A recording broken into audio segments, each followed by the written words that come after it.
Hello, everyone. So, pretty much the whole world is talking about two things, the American election and COVID. But in this video, we're going to just talk about the election. Really, we're going to talk about what took place before the election because just all this election talk has got me remembering some past events that took place, which I think Trump did in order to prepare for this coup of the Democrats.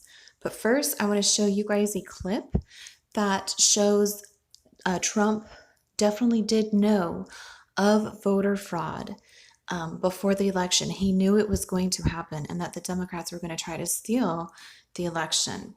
So here it is. Urging my supporters to go into the polls and watch very carefully because that's what has to happen. I am urging them to do it. As you know, today there was a big problem. In Philadelphia, they went in to watch. They're called poll watchers, a very safe, very nice thing. They were thrown out. They weren't allowed to watch. You know why? Because bad things happen in Philadelphia. So Trump definitely knew something was up, something was going to happen, which I find interesting that Ruth's death occurred before this whole mess happened. I mean, what a happy coincidence, happy chance of something like that happening for this party.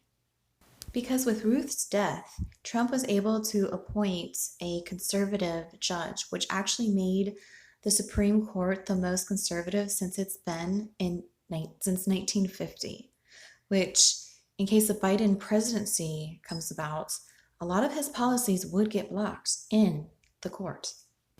As you can see here, Trump actually now has the most judges that he's appointed into the Supreme Court out of every other president and judge in there.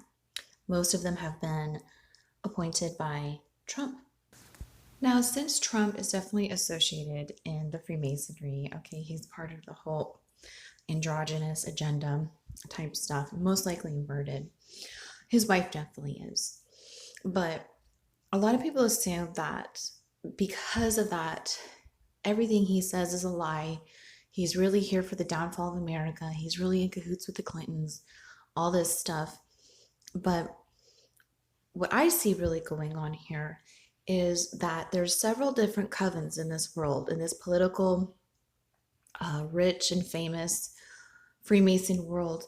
Okay, they're not just all one big happy family.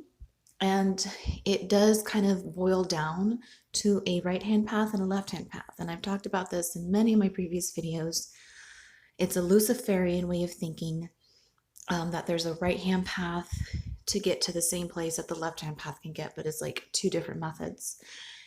A lot of people don't know that one can start out on the left-hand path and then get to the right-hand path and vice versa. And this is displayed all the time. I know a lot of those celebrities who, quote unquote, start out Christian and then they get really evil. Okay, well, I see that as they were not practicing a true Christianity. They were practicing right-hand path Luciferian, okay, New Age kind of Christianity. And then they switched to just more darker things, which is the left-hand path, more godless kind of stuff. The right-hand path usually has some kind of God.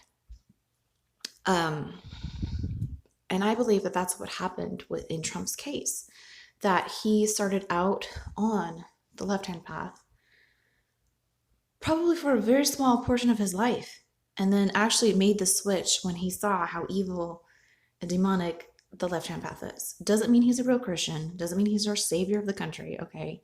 I'm just saying, he's on the right-hand path, and the right-hand path does value freedom more. It does value capitalism. It values human rights more. But they still, it's still, of course, not the way. See, Yahusha came here to show us the way. And, these are two different ways, these Luciferian right and left-hand paths. Now, this brings me to some very curious things about Ruth's death. And the first thing is the date. She died on September 18th, 2020. Now, before her death, another person's celebrity's death took place, which was that of Donald Trump's brother. And his death took place August 15th, 2020. Now, it's going to start to get a little weird.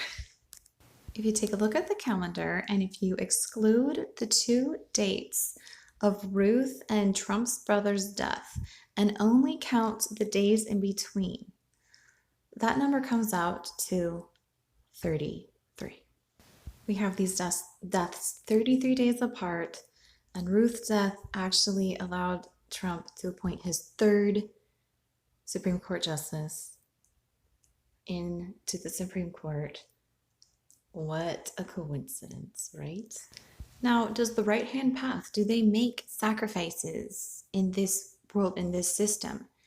I mean, how can they still be on the right-hand path and make human sacrifices? And my explanation is, when you look at the predictive programming in the movies, you can see that pretty much every hero's journey, okay, kind of storyline, that hero usually always loses somebody close to them. Either somebody sacrifices themselves for the cause or for that hero or heroine, or somebody close to them dies tragically. There's usually always some kind of blood sacrifice. If you really pay attention to the films, really any kind of film with a hero's journey, there will be some kind of human sacrifice made in order for that hero to propel on his or her journey. So in that way, I believe the right-hand path is different than the left-hand path, because I believe the left-hand path, the sacrifices don't have a choice, which I believe in the right, they do have a choice. And maybe Trump's brother did make that choice. After all, politics is just a game of chess. And who was known as the 4D, 5D, 6D, 10D, whatever chess master? The Trumpster. All right, everyone. Well, let me know what you think about this conspiracy.